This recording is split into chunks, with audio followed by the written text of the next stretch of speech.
Hello, this is Malik Jupiter. I'm gonna go over just a brief overview of articulations or joints, right? And I'm gonna hit on, what joints are, some classification of joints by their function and structure, and we'll also hit on just a little bit, just very briefly, some synovial joints. Okay. So, what are joints, right? So joints are going to be these junctions between two or more bones, right? So we want to understand that these joints, right, they're going to exist where two or more bones meet, right? So they're going to be the junction, right, between two or more bones. Okay, that's what we have to remember. Joints or articulations, they're going to be these junctions between two or more bones, right? So bones, they may be in direct contact or separated by such like fibrous tissue, cartilage, or fluid, right? And so what are the functions, right, of a joint, right? So if we go over here, right, let's just go over the functions of a joint. Okay, well, number one, they hold the bones together, right? They hold the bones together. And then number two, they will allow for the rigid skeleton system, like some flexibility, okay? Rigid skeletal system, some flexibility. Okay, and allow some flexibility, ideally so the gross body movements can occur, right? So we can move, right? So when we're looking at joints and articulations, each joint will have a normal range of motion. It's going to have like bony surfaces. It's going to have cartilages, ligaments, tendons, and muscles. They're going to work together to keep the movement, within that normal range. And of course, if it's, out of that normal range, right, we can, that would be bad, right? And that can lead to different type of injuries, right? So let's classify joints by their range of motion, right? So we can classify joints by function, okay? Right? Their movability, right? And we can also classify them by structure. So let's classify them by their movability or their range of motion, right? So joints can be classified as synarthrosis, right? And that's where the joint is immovable, right? So no movement really, right? The other classification is amphiarthrosis, right? So this is where we're is going to be slightly movable, right? So it's still going to be stiff, right? But it's also going to be slightly movable, right? That's where we can have that amphi, right? And then we have diarthrosis. Okay, we have diarthrosis, and that's where the joint is freely movable. Okay, and typically those diarthrotic or those diarthrosis joints, they're going to be synovial joints, okay, which we'll get into. Okay, so that's how we classify joints by their function, right, or their range of motion, right? How movable are they, right? Ranging from not being movable, to slightly movable to freely movable. Okay. We can also classify joints by their structure, okay, by their structure, and that's going to be the type of connective tissue that's going to be between these joints, right? So there's a few functional or structural classifications that we'll look at. Okay, the first one, a joint could be fibrous. Okay, it could be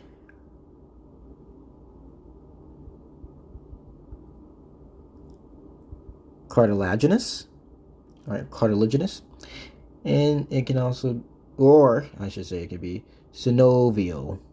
Okay. So for fibrous joints, right, there is no joint cavity. Okay, there's no joint cavity. And we have these bones, right? They're going to be connected with dense connective tissue. Okay. We have cartilaginous joints, right? They're also going to have no joint capsule, right? And these cartilaginous joints, they're going to be pads of cartilage, right? So pad like cartilage that will connect the bones. Okay. And then we have synovial joints, right? Synovial joints, they will have a joint cavity, right? Or a joint capsule, right? And that joint cavity is going to be lined with synovial membrane, right? And that synovial membrane is going to produce synovial fluid. Okay. So going back to the fibrous type of joint, right? There's a few examples of these that we'll mention. Number one is a suture, right? Right? That fibrous connective tissue right there. That's, I should say, actually, let me erase that. It's going to be that sagittal suture. Okay, it's going to be that sagittal suture. And we're going to find this, of course, in the skull. Okay.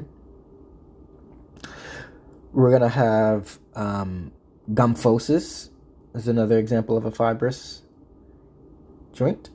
Okay. And this is between, this is where your teeth will articulate with your jaw, right? So we have our teeth articulate with the jaw, or the mandible, right? And you have syndesmosis, right? I wish I had this one up here, right? But it's going to be syndesmosis, right? And this is where you're going to have connective tissue that wrap around bone, right? So you're going to have connective tissue that wrap around bone, okay? Or it wraps the bones together. Okay.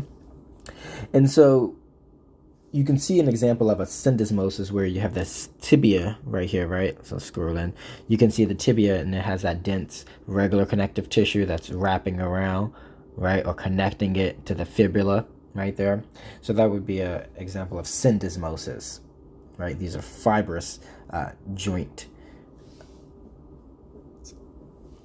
We also have cartilaginous joints, right? Cartilaginous joints. An example would be a synchondrosis. And remember, right? Chondro means cartilage, right? And so this is where we're going to find cartilage, between bone, right?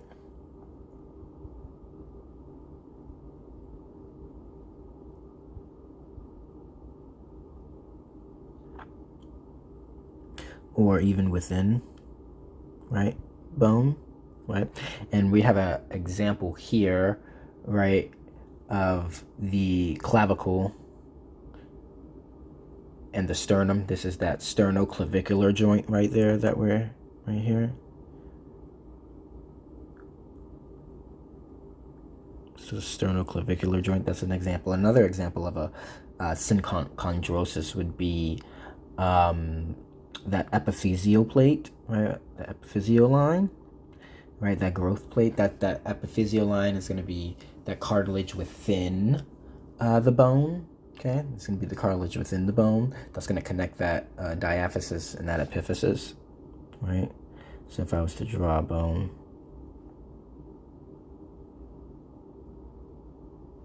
right, this right here would be that hyaline cartilage,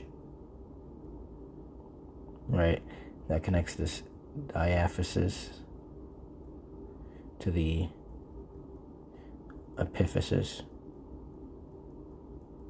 right? We also have a symphysis, right? Also have a symphysis, okay? We have this guy over here, okay? And a symphysis, right, that's going to be a wedge or pad of cartilage.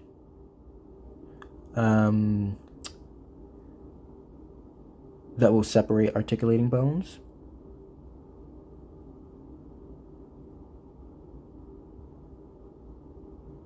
Okay, and an example of a symphysis is going to be that pubic symphysis right here, right? That's going to hold those two hip bones together. Okay, this right here is the pubic symphysis, part of the pectoral girdle of the appendicular skeleton, right?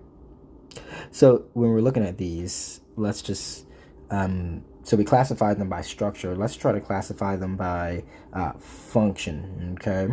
So a suture, right, this fibrous connective tissue, a suture, that's going to, do you think it's going to be synarthrosis, amphiarthrosis, or diarthrosis? You're going to want that to be immovable, right? So that suture is going to be synarthrosis, right? Gymphosis, right? We also want that to be synarthrosis, right? As an adult, you shouldn't be able to really wiggle your teeth, right? They shouldn't really be wiggling like that. What about a syndesmosis, right? A connective tissue that wraps bone together, a syndesmosis. So that's going to be slightly movable, so that's going to be amphiarthrosis.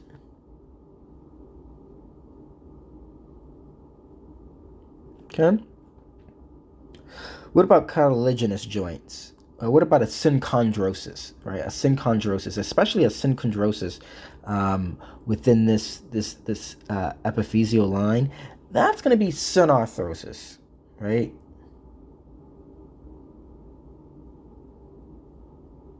You don't want that to be movable, okay? And a symphysis, right? So that would be amphiarthrosis.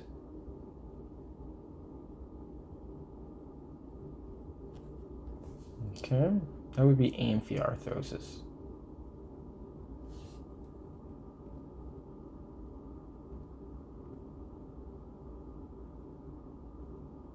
So we looked at fibrous and cartilaginous joints. Let's look at synovial joints. Okay, let's look at this synovial joint right here, and specifically, let's look at like a knee joint. Okay, this right here is going to be the joint between the fibula. Well, I'm sorry, getting my bones. This is going to be the femur, I should say, right? And we'll have like the tibia right here, right? So if we look at this joint capsule, right? So within this is going to be right here. This is a synovial capsule, right? Within the synovial capsule, we have this outer layer, right? This is going to be a fibrous, right, layer, that fibrous outer layer. And if you notice inside, like right here, we're also going to have this synovial membrane inside of this fibrous capsule, right? Or this fibrous layer, right? This is all part of the synovial capsule. And what this synovial membrane is going to do, it has these squamous epithelial cells, and they're going to produce synovial fluid, right? And that synovial fluid, right, is going to be able to be contained within this capsule. So you want to have the synovial fluid in there, right? Because it, number one, will reduce friction. Okay. Number two, it will act as a shock absorber, right, for cushion, right? And it will also nourish the chondrocytes in this area. Okay, when you have two surfaces like this, right, two bone surfaces like this, right, what you're gonna have on the ends of these bones are gonna be articulating cartilage, right? This is a articulating capsule or synovial capsule, right? But you're gonna have that articulating cartilage right there, which is gonna line the surfaces of the bone that meet up in this joint, right? And they're gonna be composed of hyaline cartilage. Okay, it's gonna be composed of hyaline cartilage. And remember cartilage, right? It's gonna be avascular. Okay, so it's sometimes it's a hard time getting nutrients to it to heal it or for it to recover if it was to be damaged or overuse or any type of infection even, right? Because it's avascular in nature, right? So this is an example of a synovial joint capsule, specifically at the knee. This would be like a hinge joint, right? This is going to be like a hinge joint, right? And again, these synovial joints, they're going to be freely movable, okay? So all synovial joints are going to be diarthrosis, okay? They're all going to be diarthrosis, okay?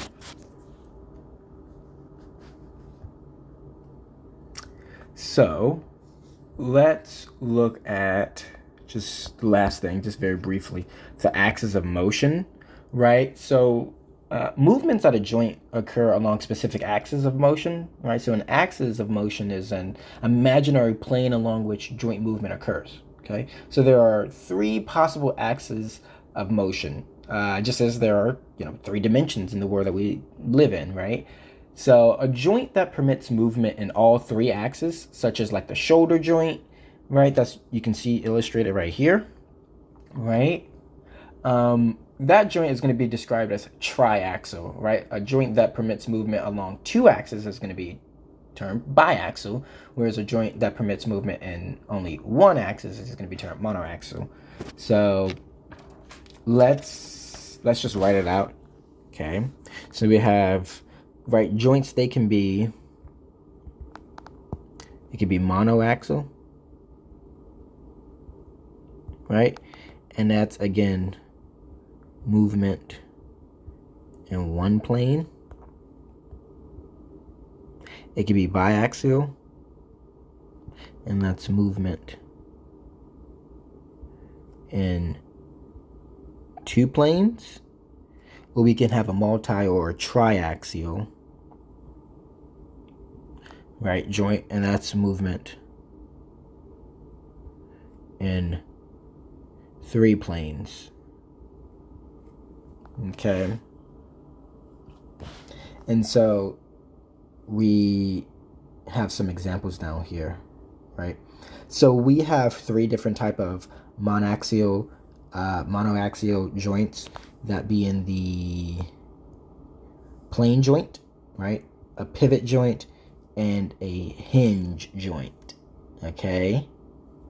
So plane joints, or these are also called gliding joints, they have a flattened or slightly curved surface that slides across one another, but the amount of movement is going to be very slight.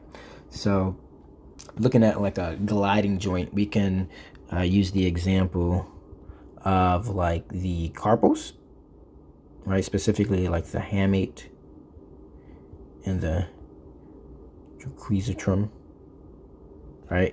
And that's basically like,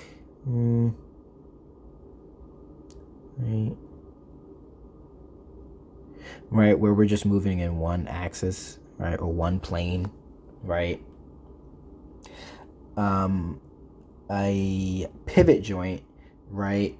So that's where we are able to pivot, right? The joint permits rotation only. So that example, we have being the C1 and C2, that cervical vertebrae. And this is basically when you have a rounded bone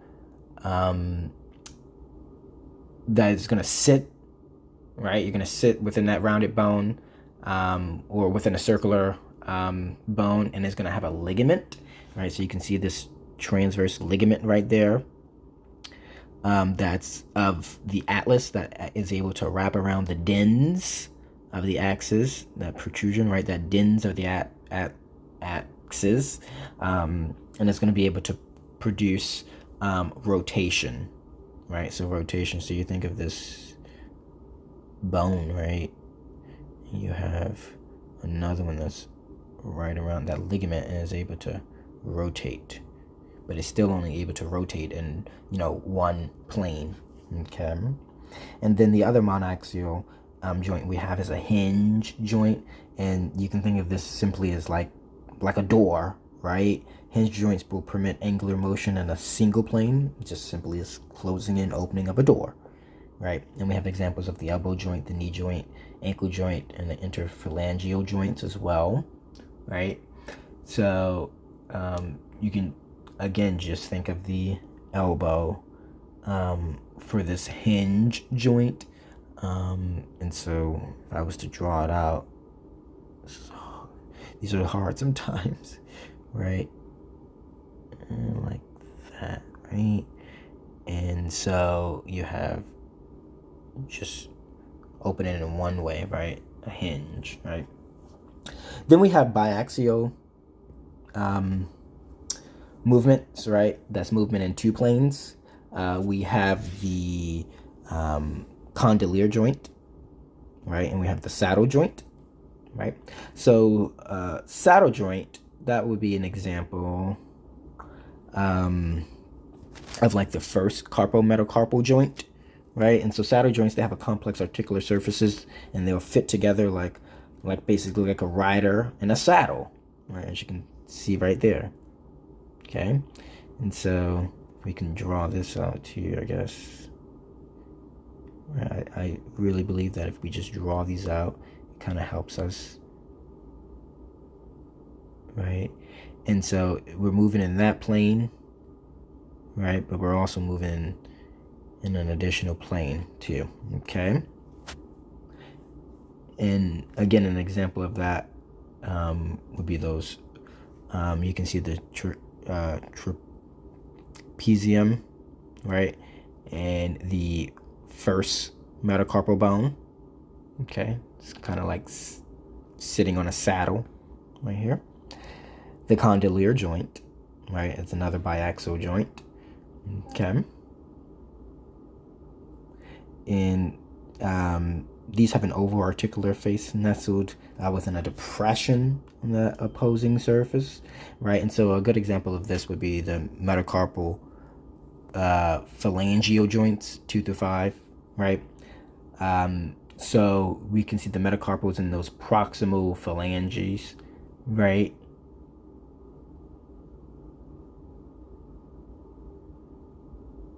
And then last, certainly not the least, of course, we have the ball and socket joint.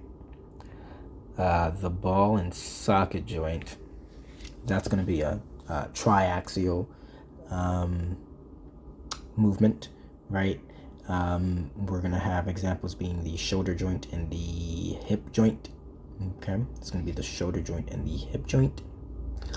And these are going to be able to move in multiple planes, right? These are going to be those nice deep joints, and you have room for movement. And they're also going to be these strong joints too, but you'll notice that joints that have extreme mobility or flexibility, right, or movability, they're not as strong as those joints that are not as so movable, right? Because the joints that are not movable, there's little to no room for damage or injury, right? If that makes sense. But if we were to look at this ball and sock joint, right, so much movement in many different planes, right? So if I was to draw this, right,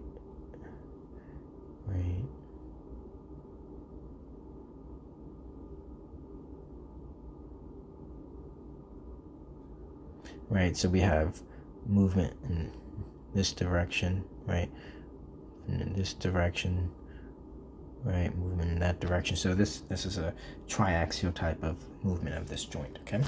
So again, that was just a brief overview of some joints, right? Going over, again, joint classification by function, right? Their movability, synarthrosis, amphiarthrosis, diarthrosis, and again, their classification by structure, whether it's being fibrous, cartilaginous, or synovial, right? And then some ranges of motion, okay? Thank you so much.